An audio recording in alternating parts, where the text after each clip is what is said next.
La Radio mondiale adventiste franchit les montagnes pour apporter l'espoir et la foi aux régions reculées du Lesotho. Au Ghana, la rencontre annuelle des sourds met en évidence le triomphe de l'unité et de la foi.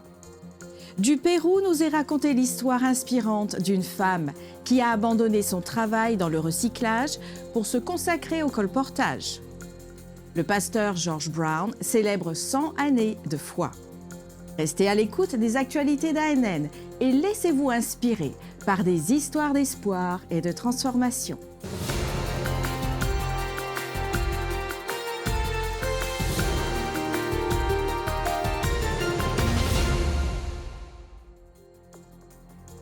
Nous commençons notre édition d'aujourd'hui avec des nouvelles extraordinaires en provenance du continent africain. La Radio mondiale adventiste est sur le point d'atteindre les territoires difficiles d'accès du Lesotho en apportant le message transformateur de Jésus-Christ et en utilisant les médias comme un outil puissant pour répandre l'espoir et la foi. Les médias continuent de jouer un rôle formidable dans l'évangélisation, notamment dans des zones difficiles d'accès comme la fenêtre I-40 ou les zones non atteintes. La division de l'Afrique australe et de l'océan Indien ne fait pas exception. La Fédération du Lesotho, appartenant à l'Union de fédérations de l'Afrique australe, est l'un des endroits les plus difficiles à atteindre. La radio, la télévision et les plateformes de réseaux sociaux sont les seuls moyens de partager la bonne nouvelle de Jésus-Christ. Les dirigeants du Lesotho sont enthousiastes à l'idée de démarrer leur propre station de radio. Ceci permettra la diffusion de l'Évangile et facilitera le travail des pasteurs dans ce terrain montagneux. La Radio mondiale adventiste pourra grandement faciliter cette tâche. Elle pourra la rendre très facile, car la radio est capable d'atteindre tous les sommets, les cols, les vallées, les crêtes et tous les massifs du pays. Aucun adventiste ne vit là-bas. En début d'année, nous avons baptisé une personne après la campagne menée par le pasteur local du district de Tabatseka, mais personne d'autre. Grâce à l'altitude, nous pouvons couvrir d'ici jusqu'en Ouganda avec les signaux. Le Lesotho peut devenir la main secourable pour les autres pays qui ont des difficultés en termes de transmission. Dans les années 1960, la BBC World a investi dans beaucoup d'infrastructures ici. Ils diffusent directement depuis le Lesotho pour atteindre tous les pays africains. Les membres d'église au Lesotho ont tout fait pour s'assurer que leur station de radio, tant attendue, soit lancée le plus tôt possible. Les studios sont prêts et la licence radio ne nécessite plus que quelques formalités.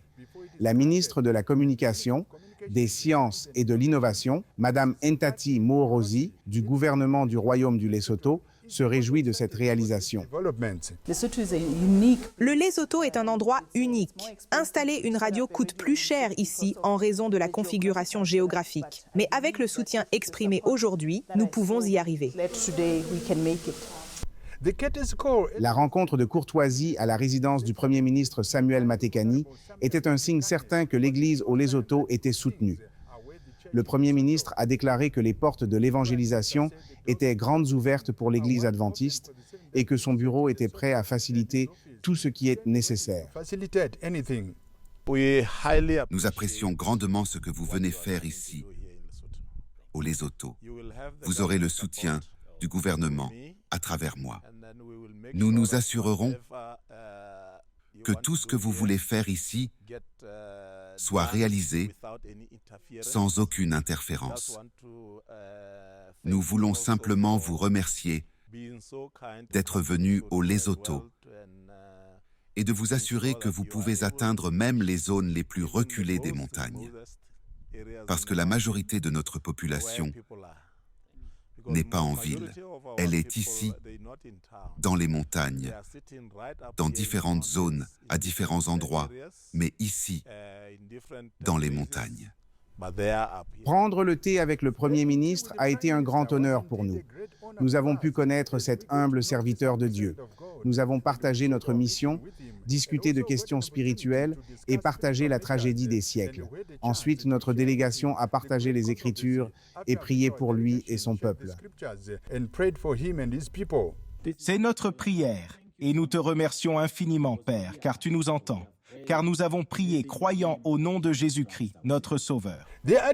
L'arrivée de la radio mondiale adventiste au Lesotho changera la donne dans ce royaume montagneux. Emmanuel Ogwal, directeur régional de la radio mondiale adventiste pour l'Afrique, croit que leur mission est de couvrir chaque centimètre carré, quel que soit le terrain, comme le dit leur devise, de la diffusion au baptême. Pour ce projet de diffusion, il était très important de rencontrer la ministre des Communications. Aujourd'hui, nous avons rencontré le Premier ministre avec le même objectif. Et il a accueilli favorablement l'établissement de la Radio mondiale adventiste ici. Si la licence est accordée, la nouvelle radio mondiale adventiste couvrira l'ensemble du relief montagneux du pays.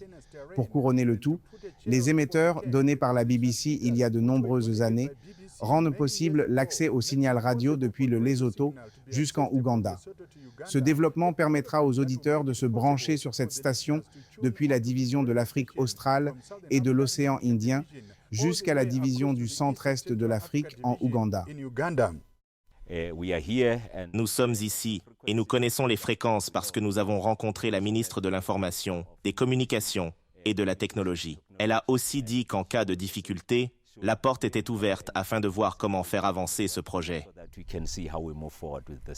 Alors que les membres d'Église intensifient leur confiance en l'évangélisation dans ce royaume montagneux, alors que nous nous lançons dans notre plan stratégique Jireh, la Radio mondiale adventiste au Lesotho va alléger le fardeau de nos pasteurs qui ont du mal à parcourir les terrains accidentés et les vallées profondes. À la plus haute altitude de la division de l'Afrique australe et de l'océan Indien, soit plus de 1000 mètres au-dessus du niveau de la mer, la radio mondiale adventiste dans ce royaume montagneux du Lesotho changera la donne en matière d'évangélisation, car des milliers de personnes recevront la bonne nouvelle de notre Seigneur et Sauveur, Jésus-Christ. Pour AN, c'était Noël Sibanda depuis la résidence du Premier ministre au Lesotho. En Australie, un programme avant-gardiste nommé Catalyst a été organisé par la division du Pacifique Sud en collaboration avec l'Université Avondale. Cette initiative est un cours dynamique conçu pour former et outiller des individus au discipulat orienté vers la mission afin de les déployer par la suite sur leur territoire. Dans ce cours non accrédité d'uniquement 12 semaines, des participants de tout âge découvrent les clés pour devenir des disciples désireux d'avoir un impact et de faire une différence dans leur monde. Ce programme pose des bases solides de connaissances et instille une confiance centrée sur le Christ. Équipés pour servir dans divers postes de dirigeants tels que les anciens, les responsables de petits groupes ou les planteurs d'églises, les diplômés du cours collaboreront avec leurs pasteurs, leur église locale et leur fédération pour contribuer à la croissance de l'église. Après avoir été témoin du succès de sa première cohorte en 2023, Catalyst invite maintenant les participants à ses prochaines sessions.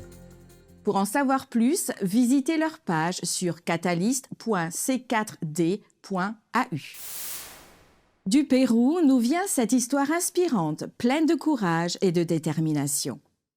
Fleur de Lys a quitté sa vie de vendeuse de matériaux recyclables pour devenir une colporteuse dévouée. Son parcours a transformé non seulement sa propre vie, mais aussi celle de ses enfants, et grâce à elle, 75 personnes ont été conduites au baptême. Elle a impacté des foyers avec la vente de plus de 15 000 livres tout au long de ses 13 années de ministère. Ne renoncez pas, même si le progrès est lent, car le succès peut vous attendre juste au coin de la rue. C'est pourquoi décidez de vous battre, de persévérer, car les courageux ne renoncent jamais, ils persévèrent.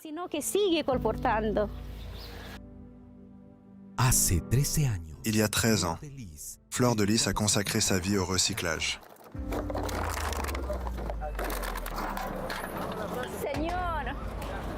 Seigneur, je serai né pour ça. N'as-tu rien de mieux pour moi?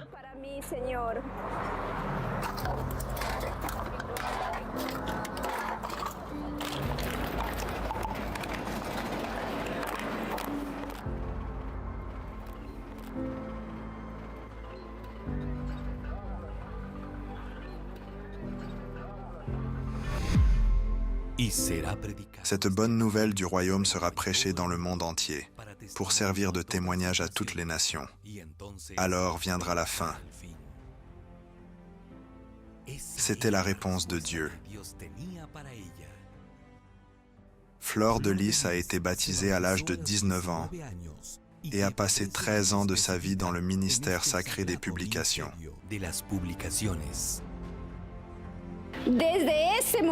À partir de ce moment-là, j'ai consacré ma vie à être une colporteuse, car être colporteuse, c'est être un instrument de Dieu, c'est prêcher Christ. Peu importe votre âge et d'où vous venez, car Dieu a un plan pour notre vie. Durant son ministère, Fleur de Lys a vu comment Dieu réalise de véritables miracles, transforme des vies et soutient le colporteur fidèle à chaque instant.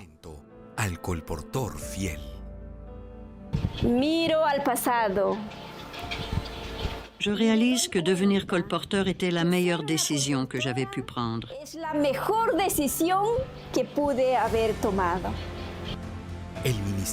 Le ministère des publications a changé sa vie, l'a poussé à se consacrer à Dieu, à donner des études bibliques, à s'engager dans le travail et à hâter la venue de Jésus.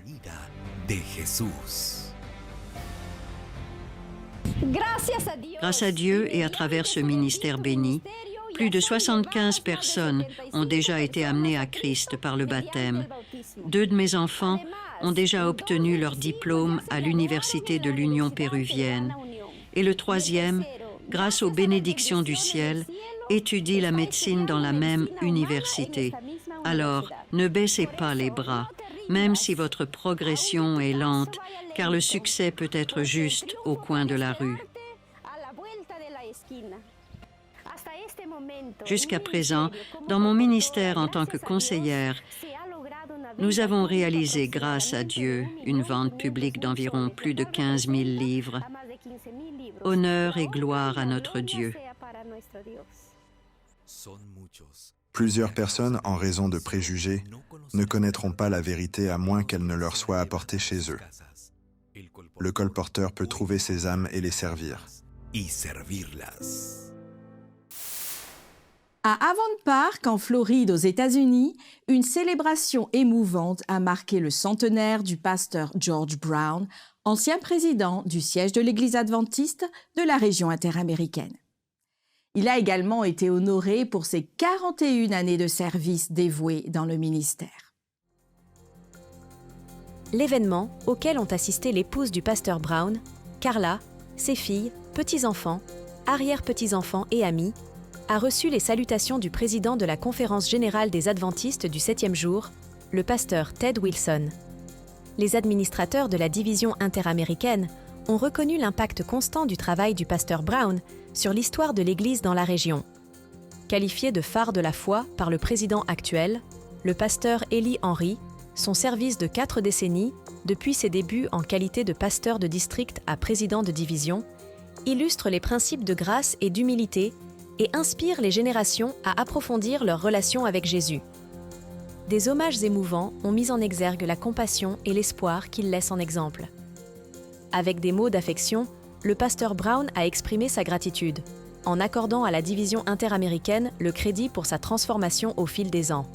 Cette célébration a non seulement marqué un centenaire de vie, mais a aussi mis en évidence l'influence durable du pasteur George Brown, un dirigeant dont l'exemple de foi inébranlable, de service désintéressé et de direction spirituelle brille à travers les générations. Dans l'épisode des profils ANN, nous ferons aujourd'hui connaissance avec Boussikou Malo, le directeur des ministères de la jeunesse de l'Église adventiste du 7e jour dans le monde entier, lors d'un entretien avec Alyssa Truman. Je suis allé dans une école loin de chez moi. J'ai dû voyager pendant environ 3 jours. À l'époque, on prenait le train pour voyager et pas l'avion. J'ai voyagé pendant 3 jours pour aller dans cette école. C'était une école adventiste. Elle est toujours là. Le nom est difficile. Une bonne école. Mais à l'époque, je dois être honnête, Alissa, j'avais l'impression d'être en Sibérie. J'étais exilé sur l'île de Patmos parce que c'était loin de chez moi. Le climat était rude en hiver. Toujours en Afrique du Sud. En Afrique du Sud, mais dans une autre province, à plus de 1200 km, je ne connais pas l'équivalent en miles. Je rentrais chez moi seulement une fois par an, car le mode de transport était le train, et ce n'était pas bon marché. Quand les parents nous envoyaient à l'école, ils disaient « On ne te reverra qu'à la fin de l'année ». À l'époque, il n'y avait pas de téléphone portable.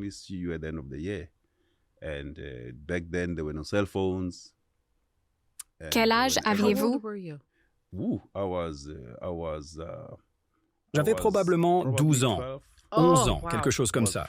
Je dois être honnête, en tant que jeunes adventistes qui grandissent, nous ne sommes pas à l'abri des défis auxquels font face les autres jeunes. Les amis peuvent t'influencer et te dire « Non, n'adhère pas à ce que tes parents t'ont dit ». Ils te proposent des compromis. Mais Dieu merci, comme j'ai dit plus tôt, les textes que j'avais l'habitude de mémoriser et que je n'ai jamais aimés, Dieu me les a rappelés. Ce sont eux qui me rappelaient de me souvenir de l'éducation que j'avais reçue. Je me souviens de ce verset en particulier que j'avais l'habitude de mémoriser. « Heureux l'homme qui ne marche pas selon le conseil des méchants ». Ce texte était mon guide, et il résonnait sans cesse dans mon esprit. J'avais l'habitude de dire à mes collègues, qui sont des directeurs de jeunesse, je leur disais « Nous avons tellement de manuels dans les ministères de la jeunesse, mais rappelons à nos jeunes qu'il y a toujours ce manuel numéro 1, la Bible. » Ils ont besoin de connaître leur Bible. Avant de connaître le manuel administratif des explorateurs, avant de connaître tout sur les classes progressives, ils ont besoin de connaître leur Bible.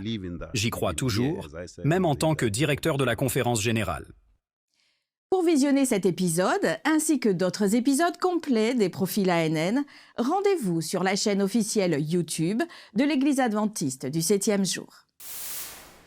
La 7e édition de la rencontre annuelle des sourds, qui s'est tenue au lycée adventiste à Agona, a été une étape importante dans l'inclusion et la croissance spirituelle promue par l'Église adventiste dans la région nord du Ghana. Le camp a réuni 93 représentants de 6 églises pour sourds dans la région d'Ashanti. Initiée en 2014, cette tradition est devenue un phare d'espoir, unissant la communauté sourde dans une expression unique de foi. Le thème « L'amour engendre l'amour » mettait l'accent sur les vertus fondamentales de la foi chrétienne, évidentes dans le baptême de 14 personnes, dont 11 participants sourds non adventistes. Le programme comprenait une chorale pour sourds et une troupe de théâtre utilisant la langue des signes pour transmettre des messages touchants d'amour et d'acceptation. Des ateliers pour conseiller les couples sourds ont renforcé les liens familiaux. La décision importante d'organiser le prochain camp a été prise. Il se tiendra à Bekwai fin 2024. Les efforts de collaboration des responsables des ministères pour les sourds dans différentes régions administratives soulignent l'engagement continu de l'Église adventiste du 7e jour dans le nord du Ghana en faveur de l'inclusion dans les communautés religieuses. Un témoignage puissant de la foi surmontant les barrières et unissant les cœurs sous la bannière de croyances partagées, mais surtout de l'amour et de l'espoir. Attirer et soutenir financièrement les étudiants de l'Université adventiste Southwestern aux États-Unis, intéressés par la théologie et l'éducation et répondant à l'appel au ministère. C'est le résultat d'un partenariat entre le siège administratif de l'Église adventiste du 7e jour, de la région et l'université. L'initiative innovante vise à répondre aux besoins croissants de recruter et de fidéliser des enseignants et des pasteurs dévoués à l'Église adventiste du 7e jour dans la région. Elle comprend des programmes d'incitatifs financiers, offrant jusqu'à 15 000 $ par étudiant. Le comité a élaboré des propositions visant à renforcer la collaboration en matière de recrutement de talents et d'incitatifs financiers. Les mesures comprennent un programme de bourse d'études pour les étudiants en théologie et un programme de remise de prêts pour les diplômés en éducation.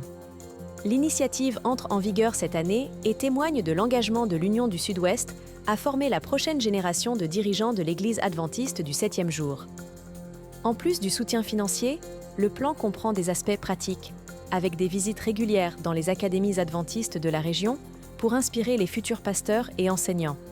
Ce sont des actions qui témoignent de l'engagement à soutenir la formation théologique et éducative dans la région, renforçant ainsi le rôle de l'université adventiste en tant qu'institution éducative proéminente. La région administrative de l'Église adventiste du 7e jour en Asie-Pacifique, englobant des pays tels que la Thaïlande et Singapour, s'attaque aux défis mondiaux.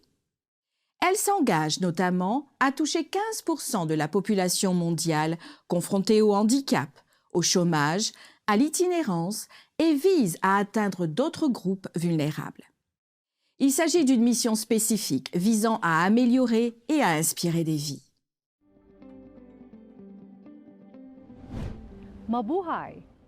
Nous irons toucher 15% de la population mondiale qui vit une forme de handicap. Ces individus rencontrent d'importants problèmes socio-économiques en raison de leurs incapacités et ont un besoin urgent d'attention et de soutien. Nous devons les encourager et leur rappeler l'espérance bénie en Jésus.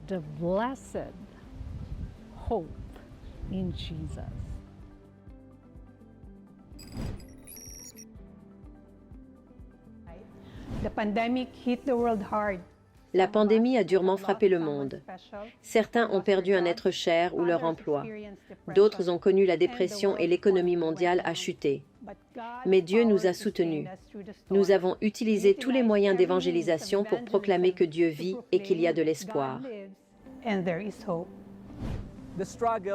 Les difficultés ne se sont pas arrêtées là. De nombreux défis ont frappé notre division.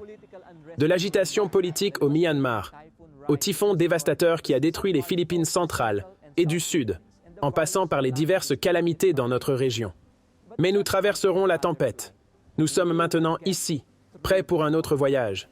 Et nous sommes heureux que vous en fassiez partie.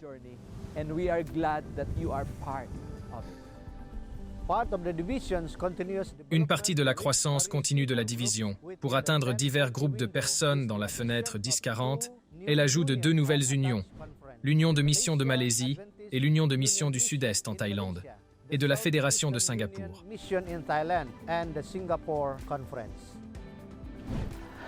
Nos pasteurs de toute la division se sont engagés à partir et à accomplir la mission évangélique, encouragés à remplir la mission et à vivre en tant qu'instrument pour guider son Église. Dans la petite maison en tôle d'une famille népalaise, la jeune Asmita trouve du réconfort et une nouvelle direction dans la vie, grâce à la foi, au milieu des luttes de ses parents avec l'alcool et des situations conflictuelles. Son cheminement à l'Église introduit l'espoir et la possibilité d'un avenir paisible et reflète le pouvoir transformateur de la communauté spirituelle dans l'une des villes reculées du Népal. Cette histoire met en évidence l'impact profond de la foi qui apporte la paix dans des vies troublées, mais aussi un projet visant à étendre les opportunités éducatives aux enfants comme Asmita dans l'est du Népal. Asmita vivait dans une petite maison en tôle sur un petit terrain dans une petite ville de l'est du Népal. 5 personnes vivaient dans cette maison, son père, sa mère, sa grand-mère, Asmita et le petit frère d'Asmita. Au Népal, de nombreuses familles cultivent leur propre nourriture sur les terrains autour de leur maison. Mais le terrain autour de la maison d'Asmita était trop petit pour cultiver suffisamment de nourriture pour nourrir sa famille. Les parents d'Asmita ont donc dû travailler très dur pour nourrir la famille. Ils n'étaient jamais allés à l'école et ne savaient donc ni lire ni écrire. Ils n'avaient jamais étudié pour devenir chauffeur de bus, plombier ou enseignant. Parfois, ils portaient des briques ou creusaient des fossés. D'autres fois, ils plantaient et récoltaient des cultures. Après une longue journée de travail, le père et la mère d'Asmita, extrêmement fatigués en rentrant à la maison, voulaient se détendre. Ils ont essayé de se faire plaisir en buvant de l'alcool. Mais lorsqu'ils buvaient, ils commençaient à se battre. Plus ils se disputaient, plus ils buvaient. Avec le temps qui passe, les parents d'Asmita semblaient boire et se disputer en permanence. Les voisins qui entendaient les combats sont venus à plusieurs reprises dans la petite maison pour essayer de les aider. Puis les dirigeants de la ville ont essayé de les calmer. Même la police est venue et a essayé de leur proposer une solution. Mais rien n'a changé. Le père et la mère d'Asmita ont continué à boire et à se battre. Puis sa mère est partie. Elle en avait assez de boire et de se battre. Elle voulait une vie meilleure. Elle est donc partie travailler en Inde. Asmita est restée à la maison. La petite maison ne compte plus que 4 personnes.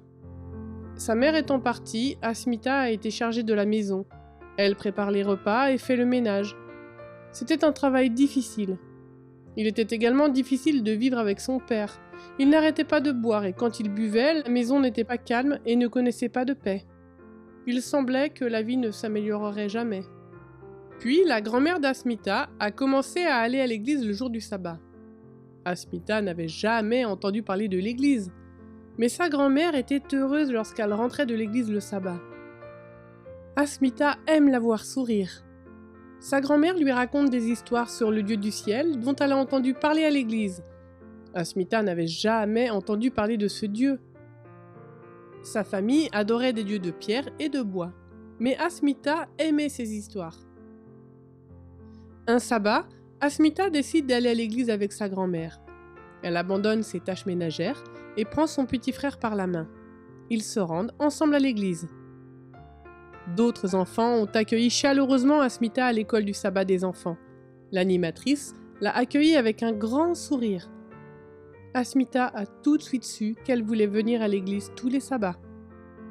Aujourd'hui, Asmita a 12 ans et chaque semaine, elle chante les chansons apprises et récite des versets bibliques à l'école du sabbat. Elle est si heureuse. La vie est devenue vraiment meilleure avec Dieu. Chaque sabbat, Asmita propose à son père de venir lui aussi à l'église et elle prie pour qu'il accepte. Je pense que si mon père vient à l'église, il s'arrêtera de boire et nous aurons la paix à la maison, dit-elle. Une partie de l'offrande du 13e sabbat de ce trimestre contribuera à la création d'une école dans l'est du Népal où des enfants comme Asmita pourront y étudier. Merci pour votre généreuse offrande ce 13e sabbat. Sur ces histoires inspirantes, touchantes et réconfortantes, nous concluons les actualités ANN de cette semaine. Merci de nous avoir suivis. Rejoignez-nous la semaine prochaine pour plus de nouvelles du siège de l'Église adventiste du 7e jour. Saviez-vous que l'Église adventiste a une chaîne YouTube où vous pouvez regarder ANN Vidéo, ANN in Depth et plein d'autres vidéos étonnantes sur la prophétie, la santé et l'étude de la Bible? Cliquez sur le bouton S'abonner pour ne jamais manquer une nouvelle vidéo. Vous pouvez également nous laisser un commentaire ou un sujet de prière. Une équipe prie pour vous. Avant de nous quitter, voici une bonne nouvelle tirée de 1 Corinthiens 13 au verset 13. En somme, 3 choses demeurent: la foi, l'espérance et l'amour. Mais la plus grande d'entre elles, c'est l'amour. Ainsi s'achève notre programme de cette semaine. N'oubliez pas que vous pouvez toujours visiter adventiste.news/fr pour des nouvelles quotidiennes et des vidéos. À la semaine prochaine pour d'autres nouvelles de foi, d'amour et d'espérance. Que Dieu vous bénisse.